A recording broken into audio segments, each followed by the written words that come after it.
रघुपति कर संदेश अब सुनु जननी धरे धीर।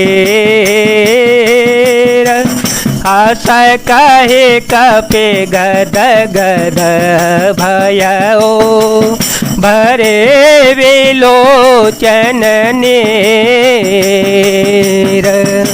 हे माता, अब धीरज धरकर श्री रघुनाथ जी का संदेश सुनिए। ऐसा कहकर हनुमान जी ने प्रेम से गदगद हो गए। उनके नेत्रों में प्रेमाश्रुओं का जल भर आया। कहे ओ राम वियोग तव सीता, मोक हो सकल भय विपरीता। नवतरो के सलय मन हो कृसानो, काल ने साथ मन शीस से भानो। कुबलय विपिन कुंत बन सरेसा, बारिद तपत तेल जनो बरेसा। जे तरहे करत ते पीरा, उर्ग श्वास सम त्रिवेद समीरा। हनुमान जी बोले, श्री रामचंद्र जी ने कहा है कि हे सीते, तुम्हारे वियोग में मेरे लिए सभी पदार्थ प्रतिकूल हो गए हैं। वृक्षों के नए नए कोमल पत्ते मानो अग्नि के समान, रात्रि काल रात्रि के समान, चंद्रमा सूर्य के समान, और कमलों के वन भालों के वन के समान हो गए हैं। मेघ मानो खौलता हुआ तेल बरसाते हैं। जो हित करने वाले थे वे ही अब पीड़ा देने लगे हैं। त्रिविध शीतल मंद सुगंध वायु सांप के श्वास के समान जहरीली और गर्म हो गई है। कहे ते कछु दुख घटी होई, काहे कहो यह जानन कोई। सत प्रेम कर ममयरो तोरा, जानत पियाए को मनो मोरा। सो मनु सदा रहत तो ही पाही, जानो पे तेरे सोए तने माहे। प्रभु संदेशो सुनत वे देही, मगन पे मतन सो दे नहीं ते। कह कापी हृदय धीर धरो माता, सुमिरो राम सेवक सुख दाता। और यान हो रघुपति पे भूताई, सुन मम वचन तजहु कदराई। मन का दुख कह डालने से भी कुछ घट जाता है, पर कहूं किससे, यह दुख कोई जानता नहीं है।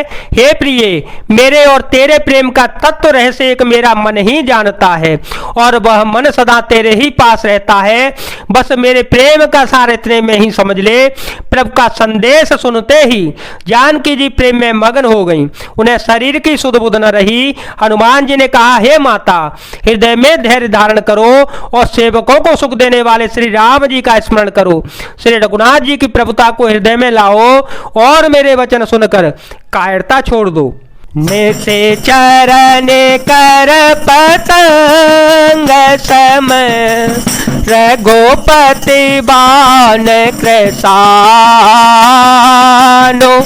जननी हृदय धीर धरो, जरे निशाचर जानो। राक्षसों के समूह पतंगों के समान और श्री रघुनाथ जी के बाण अग्नि के समान है। हे माता, हृदय में धैर्य धारण करो और राक्षसों को जला ही समझो। जो रघुबीर होती सुधे पाई, करते नहीं विलंब घोराए। राम बानर बियुए जानकी, कम बरूथ कह जातो धान के। कवही मातो में जाओ लेवाई, प्रभु आय सो नहीं राम दोहाए। कछुक दिवस जननी धरो धीरा, कपिह सहित आए हैं रघुबीरा। श्री रामचंद्र जी ने यदि खबर पाई होती तो वे विलंब न करते। हे जानकी जी, रामबाण रूपी सूर्य के उदय होने पर राक्षसों की सेना रूपी अंधकार कहाँ रह सकता है। हे माता, मैं आपको अभी यहाँ से लिवा ले जाऊं, पर श्री राम जी की शपथ है, मुझे प्रभु की उनकी आज्ञा नहीं है। अतः हे माता, कुछ दिन और धीरज धरो, श्री रामचंद्र जी वानरों सहित यहाँ आवेंगे।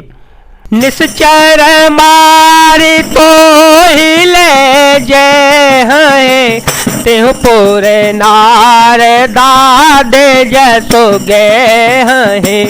है सुत कपि सब तुम समाना, जातो धान यति भट बलवाना। मोरे हृदय परम संदेहा, सुन कपि प्रगट कीने निज देहा। कनक भूधरा कार शरीरा, समर भयंकर अति बलबीरा। सीता मन भरोस तब भयो, पुन लघु रूप पवन सुत लयो। और राक्षसों को मार कर आपको ले जावेंगे। नारद आदि ऋषि मुनि तीनों लोकों में उनका यश गावेंगे। सीता जी ने कहा, हे पुत्र, सब वानर तुम्हारे ही समान नन्हे नन्हे से होंगे। राक्षस तो बड़े बलवान योद्धा हैं, अतः मेरे हृदय में बड़ा भारी संदेह होता है कि तुम जैसे बंदर राक्षसों को कैसे जीत पावेंगे। यह सुनकर हनुमान जी ने अपना शरीर प्रकट किया। सोने के पर्वत सुमेरु के आकार का अत्यंत विशाल शरीर था, जो हृदय में शत्रुओं के हृदय में भय उत्पन्न करने वाला था। अत्यंत बलवान और वीर था। तब उसे देखकर सीता जी के मन में विश्वास हुआ। हनुमान जी ने फिर छोटा रूप धारण कर लिया। सोनो माता साता मृग, नहीं बल बोधे बेसाल। प्रभु प्रताप ते गरुड़ है, खाए परम लघु ब्याल। हे माता सुनो, वानरों में बहुत बल बुद्धि नहीं होती, परंतु प्रभु के प्रताप से बहुत छोटा सर्प भी गरुड़ को खा सकता है। अत्यंत निर्बल भी महान बलवान को मार सकता है। जय जय श्री राम, जय वीर हनुमान जी महाराज, जय भोलेनाथ, जय दीनानाथ, जय शिव शंकर।